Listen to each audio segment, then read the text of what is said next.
அதனால உங்க ஊருக்காரங்க புரோட்டா பீஃப் கறினா அவ்வளோ அலையறீங்க.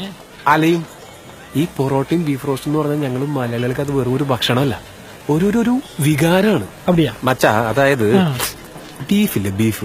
ബീഫ് നന്നായിട്ട് വാഷ് ചെയ്തിട്ട് അതിങ്ങനെ ചെറിയ ചെറിയ ചെറിയ ചെറിയ കഷ്ണങ്ങളാക്കിയിട്ട് മുറിക്കും.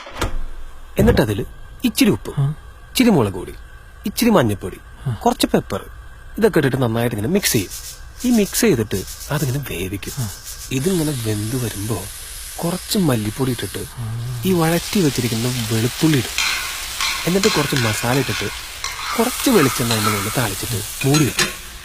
കുറച്ച് കഴിയുമ്പോൾ അതിനൊരു മണം വരും. അപ്പം അതിങ്ങനെ തുറന്നിട്ട് അതിനൊരു തവി കൊണ്ട് കുറച്ച് ബീഫ് റോസ്റ്റ് എടുത്ത് പ്ലേറ്റിലേക്ക് ഇട്ട് നല്ല മുരിഞ്ഞൊരു പൊറോട്ട എടുത്ത് അതിൽ നിന്ന് ഒരു ചെറിയ പീസ് ഇങ്ങനെ കീറിയെടുത്ത് ചാറിൽ മുക്കി ഒരു ബീഫിന്റെ കഷ്ണം ഇങ്ങനെ പൊതിഞ്ഞെടുത്ത് നിങ്ങൾ കഴിച്ചാൽ പൊറോട്ടയും ബീഫ് റോസ്റ്റും